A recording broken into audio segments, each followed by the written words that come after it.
नमस्कार दर्शक बंधु आपणकर जदि वृष राशि होता है तेबे एही भिडियोटी को निश्चित भाव में शेष पर्यंत देखंतु। आपणकर व्यस्त बहुल समय मध्यरु मात्र 10 मिनिट समय आपण निज पई दियंतु एवं भविष्यत विषय रे जानंतु। काहेकि ना वृष राशिर व्यक्तिविशेषंकर जीवनटी एही पवित्र महाशिवरात्रि ठारू बदलिबाकु जाउछि। कारण ग्रह मानकर चलन रे हेबाकु जाउछि बड़ परिवर्तन, जहाद्वारा आपणक जीवन रे चलीथिबा समस्त दुख कष्टर अंत हेबाकु जाउछि एवं पुणी थरे एही महाशिवरात्रि ठारू आपणक जीवन रे खुशी फेरिबाकु जाउछि।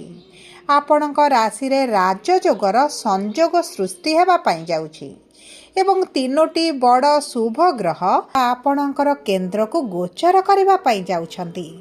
शुक्र, सूर्य, मंगल जी आपणकर भाग्यर अधिपति, लाभर अधिपति एवं धनर अधिपति अटंती एवं समस्त आपणकर दशम भाव को गोचर करुछंती, जहाको कर्मर भाव लक्ष्मीकर भाव बोली कहा जाए, जहा फल रे आपणक भाग्य गोटे बड़ परिवर्तन हेबो। अनेक दिगरु अनेक गुड़िए लाभ प्राप्ति हेबाकु जाउछि। समस्त दुख कष्टर अंत हेबा सहित सुख प्राप्ति हेबाकु जाउछि। एही महाशिवरात्रि ठारू पुनर्बार आपणक जीवन रे खुशीर लहरी खेलिबा पई जाउछि। तेबे एबे आसंतु जानिबा एही महाशिवरात्रि ठारू कौन कौन बड़ परिवर्तन हेबार अछि। किंतु एहा पूर्वरु जदि आपणकर भी वृष राशि होता है एवं आपण भी ईश्वर को आंतरिक भक्ति एवं विश्वास करती तेबे वीडियोटी को लाइक करंतु। कमेंट बॉक्स रे ओम नमः शिवाय अवश्य लिखि दियंतु। ता सहित आम सह जोगाजोग करबा पई वीडियोर मध्य भाग एक व्हाट्सएप नंबर टी दिया जाइछि, जो नंबर साहाय्य रे आपण आम सह जोगाजोग करी निजर नूतन कुंडली प्रस्तुत करि परिबे, कुंडली विश्लेषण कराई परिबे किंबा आपणकर चाकरी, विवाह, व्यवसाय, प्रेम संपर्क, शिक्षा, स्वास्थ्य को नहीं किछि समस्या रहिछि ताहार सहजरे एवं स्वल्प मूल्य रे समाधान करि परिबे।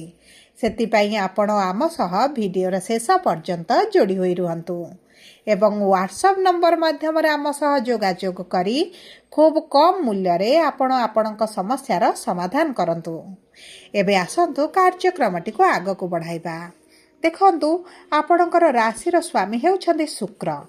बुध, सूर्य एवं मंगलक सहित शनिक गृह रे थिबारु आपणक स्वास्थ्य रे आपण समस्या देखुथिले। कर्म क्षेत्र रे समस्या मध्य देखा देउथिला।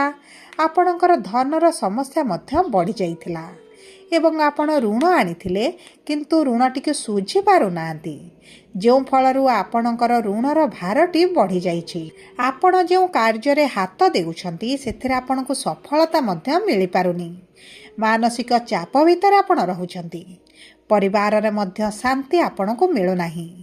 शिक्षा रे समस्या देखुचंती एवं चाकरी रे बहुत अधिक समस्या देई गति करुथिले वर्तमान मध्य गति करुछंती।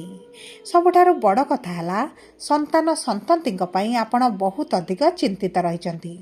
आपणक व्यवसाय रे पूर्व भली लाभ देखा जाउनी किबा पूर्व भली आपणकर व्यापार वाणिज्य मध्य आग भली चालू नाही। आपणक प्रेम जीवन रे आपणक दाम्पत्य जीवन रे किछि ना किछि कथा को नै समस्या लागि रहुची, जो कारणरू आपणक मानसिक स्थिति सहित शारीरिक स्वास्थ्य मध्य बहुत अधिक प्रभावित हेउची। तेबे एही भली जहाँ भी समस्या आपणक जीवन रे चालुथिला ताहा एबे दूर हेबाकु जाउची। आपणक जीवन रे पुणी थरे खुशीर लहरी खेलिबा पई जाउची एवं एही भिडियोटी रे आपणक नक्षत्र अनुसार केउ केउ क्षेत्र रे की भली परिवर्तन आसीबो विस्तृत भाव रे आलोचना करिबा। सर्वप्रथमे जानी रखंतु आपणक वृष राशिर तीनोटी नक्षत्र रहिछि। कृत्तिका वृष 3/2, रोहिणी वृष 4/2, मृगशिरा वृष 5/2। सर्वप्रथमे जानिबा कृत्तिका वृष विषय बा 3/2। आपणकर नक्षत्राधिपति होउछन्ति सूर्य एवं सूर्य यही 13 तारिख दिन आपणकर दशम गृह कर्मर गृह को गोचर करेंगे। देखंतु आपणकर कर्मर गृह रे सूर्य गोचर करबा क्षणी आपण जदि सरकार संबंधित किछिटा समस्या रे फसिचंती सेथिरु आपण बाहर को बाहरिबे। ता सहित जदि आपण सरकारी चाकरी पय परीक्षा देउछंती, इंटरव्यू एंट्रांस देउछंती, सरकारी चाकरी रो उद्योग रे रहिथंती, सेही सब क्षेत्र रे आपण को शुभ फल प्राप्ति हेबो। आपणकर जदि सरकारी चाकरी रो योग बनुछि तबे आपणकर तो सरकारी चाकरी निश्चित भाव रे होई पारे। ता सहित पूर्वर जदि सरकारी स्तरीय किछि कार्य करूछंती, चाकरी करिछंती किबा सरकार को संबंधित किछि कार्य करूछंती, सेही सब क्षेत्र रे मध्ये आपण को शुभ परिवर्तन देखिबा को मिलिबो। ता सहित एही समय रे जदि आपण किछि नूतन कार्य आरंभ करिबा पई चाहुछंती, नूतन व्यवसाय हेउ, नूतन चाकरी पई हेउ, तेबे मध्ये आपण को शुभ फल प्राप्ति हेबो। आपण को नूतन चाकरी मन पसंदर चाकरी मध्ये मिल पारे। जदि पूर्वर इंटरव्यू एंट्रांस दे आपण विफलता देखुथिले तेबे एही सब समस्या आपणकर दूर होई जिवो। आपणकर कर्म क्षेत्र रे परिवर्तन सहित जदि आपण व्यवसाय करूछंती, आपणक व्यवसाय रे आपण को आशा अनुरूप का फल प्राप्ति हेबो। आपण पार्टनरशिप रे व्यवसाय भी जदि करूछंती सेतिरे मध्ये आपण को शुभ फल प्राप्ति हेबो। ता सहित जदि आमे देखिबा आपणकर आर्थिक क्षेत्र को तेबे आर्थिक क्षेत्र रे शुभ परिवर्तन आसिबो। कारण देवगुरु बृहस्पति लक्ष्मी भाव में विराजमान करी आपणकर जो आर्थिक समस्याटी रही आपण जो अर्थ को नहीं मानसिक दुश्चिंतार रहुचंती सेतरु बाहर को आसिबे। किछि ना किछि तो साहाय्य सहयोग आपण को प्राप्त हेबो। जो कारणरू आपणकर ऋण करज धार सुझिबा पई आपण मध्य सक्षम हेबे। एवं देखंतु जदि आपणक विवाहर योग को देखिबा तेबे विवाह पई एही महाशिवरात्रि परठारु बहुत भल समय रही। आपणकर मन पसंदर जगार विवाह मध्य होई पारे। एबे आसंतु जानिबा रोहिणी वृष बा 4/2 वृष राशि व्यक्तिंकर एही महाशिवरात्रि परठारु केपड़ी रहिबो। देखंतु नक्षत्राधिपति होछ चंद्रमा, जो कारणरू आपणकर मन विचलित रहे, चंचल रहे, बहुत अधिक भाराक्रांत मध्य रुहे। आपण छोट कथा को नहीं बहुत अधिक भावंती, चिंतित मध्य रुहंती। तेबे देखंतु आपणकर भाग्यर गृह रे 4टी ग्रह एकत्र रही आपणकर भाग्य जो साथ देउ नथिला वर्तमान आपणक भाग्य साथ देबो। आपण जे कोनोसी कार्य करिवे जति भाग्य भरोसा रे करंती तेबे आपणक भाग्य दुई पाद आगरे चलिबो। आपणकर मन पसंदर चाकरी प्राप्त सहित मन पसंदर कार्य मध्ये आपणको नियोजित मिलिबो।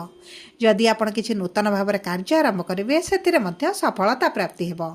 जदि आपणकर शिक्षा क्षेत्र रे समस्या चलुथिला तेबे एही महाशिवरात्रि परठारु शिक्षा क्षेत्र रे आपणको शुभदायक फल प्राप्त हेबो। एवं देखंतु जदि आपणक प्रेम संपर्क रे अछंती, संपर्क रे किछिटा मनमालिन मतभेद किंबा किछिटा दूरता बढ़ी जाइछि तेबे मध्ये आपणक प्रेम संपर्क रे आपण नूतन परिवर्तन देखिबे। प्रेम संपर्क को विवाह रे परिणत करिबा पई चाहुथिले बहुत भल समय रहिछि। आपणक विवाह मध्ये होई पारे किंबा द्वितीय विवाह करिबारे जदि आपणको समस्या देखा जाउथिला तेबे सेही समस्या गुडी का आपणकर दूर होई जिवो। संतान प्राप्ति पई मध्ये बहुत भल समय रहिछि। एबे आसंतु जानिबा मृगशिरा वृष बा 5/2 वृष राशि व्यक्ति विशेषकर एही महाशिवरात्रि परठारु किभଳି रहिबो समय। देखंतु आपणकर नक्षत्राधिपति होउछन्ति मंगल एवं मंगल आपणकर भाग्यर गृहरु केंद्र को गोचर करिवे एवं मंगल दशम गृह रे उच्च स्थिति रे रहिछांती। तेणु करी आपणकर कर्म क्षेत्र रे जबरदस्त परिवर्तन आपण अनुभव करिवे। आपणक कर्म क्षेत्र रे आशा ठारु अधिक मध्य शुभ फल प्राप्ति हेबो। आपणकर शत्रु बढ़ी जाइतिले, शत्रुंग जोगु समस्या रे रहुतिले तेबे एही सब समस्या गुडिक आपणकर दूर होई जिवो। आपणको प्रमोशन मिली पारे। आपण जदि नूतन जॉब चाहुचंती जॉब मध्य मिली पारे एवं जदि आपण अधिक सैलरी युक्त अलग जॉब करबा पई चाहुचंती तेबे मध्य आपणको बहुत अधिक सुयोग प्राप्त हेबो एवं एही समयटी आपणको कर्म क्षेत्र रे बहुत अधिक परिवर्तन आनिबो। आपणको प्रमोशन मध्य होई पारे किंबा एही समय रे जदि आपण विदेश जिबा पई चाहुतिले तेबे आपणको पई अति उत्तम रहिबो। तेबे देखंतु आपणकर शिक्षा क्षेत्र रे किंतु बहुत अधिक परिवर्तन आसिबो। आपणको शत्रु हानि हेबे एवं जो माने विदेश रे रहुतिले सेमानंकु तो बहुत अधिक सफलता निश्चित भाव में प्राप्त हेबो। आपण जदि वैदेशिक मुद्रा रोजगार करूछंती यूट्यूब हो किंबा जे कोनोसी आपणकर ऑनलाइन प्लेटफॉर्म रो जदि आपण अर्थ इनकम करूछंती तेबे सेही वैदेशिक मुद्रा रे मध्ये उन्नति परिलक्षित हेबो। ता सहित जदि आपणकर किछि संपर्क को नै आपणक माता पितांक सहित आपणकर संपर्क रे किछि समस्या चलिथिला सेही सब समस्या गुडी का आपणकर दूर होई जिवो। आपण जदि भूमि जान वाहन किछि क्रय करबा पई चाहुछंती तेबे मध्ये ଆପଣଙ୍କ ପାଇଁ ବହୁତ ଅଧିକ ଶୁଭଦାୟକ ସମୟ ରହିଛି। ସବୁ ପରେ ଦେଖନ୍ତୁ, ସବୁ ଅଶୁଭତ୍ୱ ପରେ ମଧ୍ୟ ଆପଣଙ୍କ ସ୍ୱାସ୍ଥ୍ୟକୁ ଟିକିଏ ଯତ୍ନ ନେବାକୁ ପଡ଼ିବ। ସମସ୍ତ ବୃଷ ରାଶିର ବ୍ୟକ୍ତିମାନେ ଆପଣଙ୍କର ଚର୍ମଜନିତ ସମସ୍ୟା କିମ୍ବା ଆପଣଙ୍କର କିଛିଟା ପେଟଜନିତ ସମସ୍ୟା ଦେଖାଦେଇପାରେ। ଦାନ୍ତ, ପାଟି, ଗଳାରେ କିଛିଟା ଥଣ୍ଡା ଜାତୀୟ ସମସ୍ୟା ଆପଣ ଦେଖିପାରନ୍ତି, ଅନୁଭବ କରିପାରନ୍ତି ଏବଂ ଆପଣଙ୍କ ଖାଦ୍ୟପାନୀୟର ବହୁତ ଅଧିକ ଦାୟିତ୍ୱ ନିଅନ୍ତୁ। ନଚେତ୍ ଆପଣଙ୍କ ପେଟ ସମସ୍ୟା, ଡାଇଜେସନରେ ସମସ୍ୟା, ଆପଣଙ୍କ ଫୁଡ୍ ପଏଜନିଂ ହେବାର ମଧ୍ୟ ବହୁତ ଅଧିକ ସମ୍ଭାବନାଟି ରହିଛି। ସେଥିପ୍ରତି ଆପଣଙ୍କୁ ଟିକେ ଦୃଷ୍ଟି ଦେବାକୁ ପଡ଼ିବ। ସବୁ ପରେ ଅଶୁଭତ୍ୱକୁ ଦୂର କରି ଶୁଭାଶୁଭ ଫଳକୁ ବୃଦ୍ଧି କରିବା ପାଇଁ ଆପଣ ପ୍ରତିଦିନ ଶୁକ୍ରଙ୍କର ବୀଜ ମନ୍ତ୍ର 108 ଥର ପାଠ କରନ୍ତୁ। ସୂର୍ଯ୍ୟଙ୍କୁ ପ୍ରାତଃ ସମୟରେ ଜଳ ଅର୍ପଣ କରନ୍ତୁ। ହନୁମାନ ଚାଳିଶା ପାଠ କରନ୍ତୁ ଏବଂ ଅଧିକ ଶୁଭାଶୁଭ ଫଳ ପ୍ରାପ୍ତ ପାଇଁ ଆପଣ ପ୍ରତିଦିନ 5 ଥର ଗାୟତ୍ରୀ ମନ୍ତ୍ର ପ୍ରାତଃ ସମୟରେ ପାଠ କରନ୍ତୁ। ଆପଣଙ୍କର ଆର୍ଥିକ ସମସ୍ୟା ଦୂର ହୋଇଯିବ। ଯଦି ଆପଣଙ୍କର ବୃଷ ରାଶି ହୋଇଥାଏ, ଭିଡ଼ିଓଟି କିଭଳି ଲାଗିଲା କମେଣ୍ଟ ବକ୍ସରେ ଲେଖି ଜଣାନ୍ତୁ। ଯଦି ଆପଣଙ୍କ ପ୍ରିୟଜନଙ୍କର ବୃଷ ରାଶି ହୋଇଥାଏ, ଭିଡ଼ିଓଟି ତାଙ୍କ ସହିତ ସେୟାର କରନ୍ତୁ।